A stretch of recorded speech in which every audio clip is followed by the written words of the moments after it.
Hi, I'm Alicia Lyttle, and in this episode, I'm going to show you how to set up an email account and how to stay safe while using email.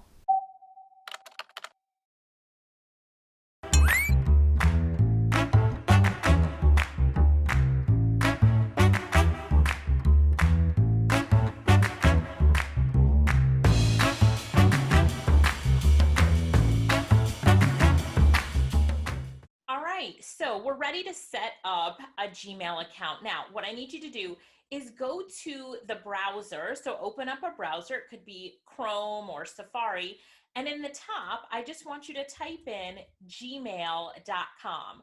So you type in gmail.com, and then it's going to take you to Gmail's website to get signed up. You're going to see a blue button that says create an account. You see that blue button? I want you to click on that blue button.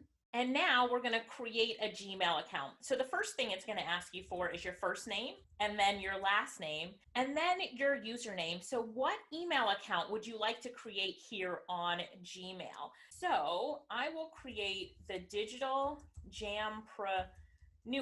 If you need to email me, my new email will be the Digital Jampreneur@gmail.com. Let's proofread everything to make sure that we've got that correct. Now we need to create a password. I'm going to encourage you, do not use a password that you've used anywhere else on the internet, the password used for banking. Use a completely unique and custom password. Let's make sure that your password is 8 characters with a mix of letters, numbers, and symbols. This will keep your password the safest. What I'm going to do right now is think of a password and write it down first before I enter it in there so that I know my password and can remember it. All right, so my password will be, I'm not going to tell you, and I'm writing it down. So my password is a mix of a capital letters, lowercase letters, numbers, and symbols. So here I go.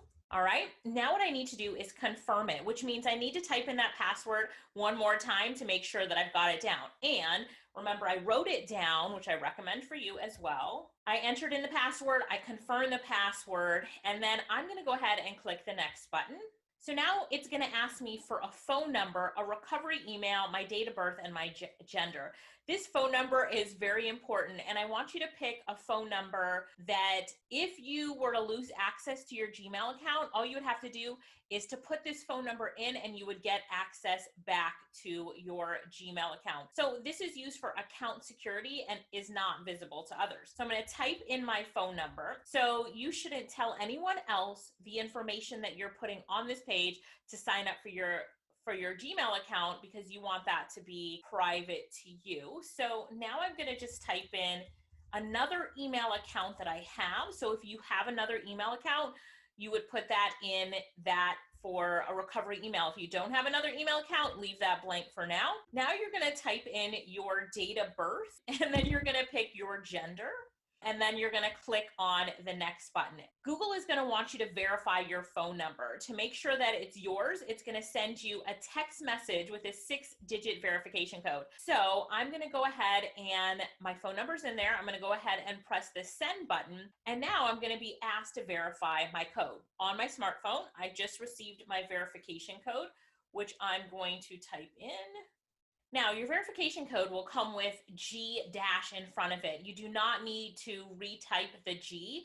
So you're just going to type in the numbers that come after that. And remember, you will get that text message. Now, if you didn't get the text message, you can click the words that say call instead, and they'll call you. Your phone will ring, you'll answer it, and it'll have a voice message with the code in it. You'll write that code down and then put it in here. There's going to be some different options, and Google is asking me here, I can add a phone number to my account to use across the Google services. This is known as a Google number. So I can receive video calls and messages, make Google services with this phone number. So you can either push skip if you don't want it, or if you would like it, yes, I'm in. Now, depending on where you are in your Google account, you may or may not get that option. If you don't get that option, just keep moving. Under privacy and terms, I clicked on I agree. You're going to want to read the privacy and terms, understand it, click on I agree. And now that I'm in my brand new Gmail account, do you like it? I'm going to show you around. and show you what's happening inside of this Gmail account. So Google now has something called Google Meet in Gmail, and this is where you can have video meetings for up to 100 people. Great thing to do for work. So if you're looking for a video meeting solution, there you go right there with Google Meet. As I look at my email account now, I'll see that I have 3 folders: a primary folder, a social folder, and a promotions folder. And then something I want to point out is that when you're in your email and you see an email with this green box in front of it that says add, right?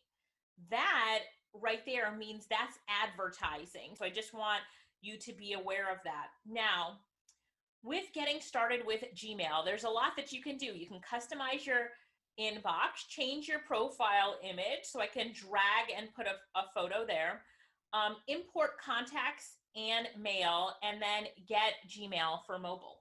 So it's important to point out at this point that you can also sign up for a Gmail account on your phone. So you can go to the browser on your phone, sign up for an account, and then download the Gmail app to make using email on your phone even that much simpler and get notifications of when new emails come in. So now that you've set up an email account, let's take a minute to celebrate as we look at some of the other features that are here in your Gmail account. Sending your first email, it's going to be fun. So what I want you to do is over here, I want you to look at the compose button. Do you see that button that says compose with a plus sign on it? Click on it, and it's now going to open up the ability for you to create your first email. So we're going to expand this so that it's taking up a bigger part of your screen, and you're going to think about, first of all, who are you sending an email to? So let's send an email to the digital Jampreneur at gmail.com. Now, if you want to include someone on the email, you can CC, which means carbon copy a recipient. So if I was to carbon copy Internet Income Jamaica, I would do help desk at internetinkomejamaica.com. Now, everybody that you carbon copy can see the other people that are also carbon copied on that email. If you don't want that to happen, then I want you to BCC them. So if I put this email address and info, now both of those email addresses, because I blind carbon copied them, they won't see the other people that I've sent this email to. So it's really important as you're sending out emails that you decide, do I want everyone to see the other people that are getting the email? If you do, that's a carbon copy. And if you don't, it's a blind carbon copy. Now, here is my subject line. Right? That's the subject. Now it's the body of the email, what I'm actually typing and sending. So now that the email is composed, on the bottom, I can look and see that I have so many options to make this email really the way that I want it. I can change the font of the email, how big the text is. If I want to bold it, italicize it, underline it, change the text color. So then I can also see that I can attach a file, I can insert a link. So my website is Internet Income Jamaica. So I'm going to put PS, right? So I'm going to highlight the word here. I'm going to click on the insert link, and now I'm going to type in the internetinkomejamaica.com. So the URL of my business. So now I want to test the link first. So I'm going to test it.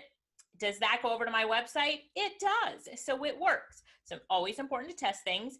So now I'm going to click OK. And you can see right here that it will take them to this link. I'm going to test it one more time, see if it pulls up the website. And it does. So I'm there and I'm at the website now. So that is the inserting link. I can insert emojis. It'll help me find some emojis. I can link to files inside my Google Drive, which I'll teach you about Google Drive in another episode. I can insert photos, and I can also insert a signature, but I have not set up a signature yet. Let's go ahead and send this email. I've got 2 options. I can send the email right now, so I can send it to you right now, or I can schedule a send. So let's think about this for a minute. If you want to create an email that gets sent later, you can pick a date and time to send that email.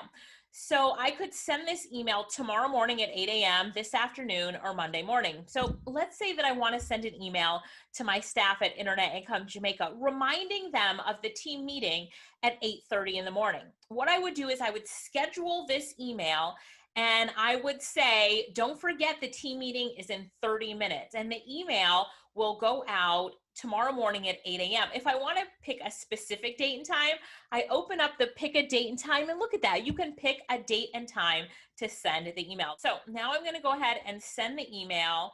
And it says at the bottom, message sent. I've got a quick minute to undo it, or I can actually view it. Now I'm sending the message to myself, so I'm going to go to my inbox to find it. So I click on inbox and look at that message right there. Hello, it's Alicia, and I just wanted to say hello. This is what the email looks like. Now that I'm in this email, I can click there and see that it's going to open up on the website, because remember, I linked it to my website. That's the basics right there of sending an email. Now, what can I do with this email? I can click reply. I can also forward this message to someone else. So let's say I want to forward it to help desk at Internet Income Jamaica, so my sister sees it. I would put in that email there and click send. And even at this point where I'm forwarding and replying, I can schedule a time to forward and reply. Now, one of the great things to do is also to filter your emails. So you can create labels for your emails and filter them so that your inbox stays clean and organized. All right. I hope that you have enjoyed that, and now you know how to send an email in Gmail. All right, let's talk about how to stay safe while in your email. The first thing is make sure that the password you set up your email account with, that it is unique to this email account. Don't use a password that you're using for your financial institution or somewhere else. Make sure that you have a unique password, and never give your password out to anyone else. Don't email it to them. Don't call them and give them your password. That password is for you to log into your email. If at any time you feel like your password might have been compromised, you can change your password. Now, never ever open an attachment that you're unsure of. If someone sends you an attachment and you're unsure of the sender, you were not expecting this attachment, don't click and download it. Those types of attachments that are malicious often contain viruses and allow hackers to access your data or your computer. When you're done with your email, always log out. When you want to check it again, you can log back in. Another tip is never share your personal information in email. Don't email your TRN number, your address, your date of birth. Don't do it. If someone asks you to email those details to them, be very suspicious of that. You should never email personal information.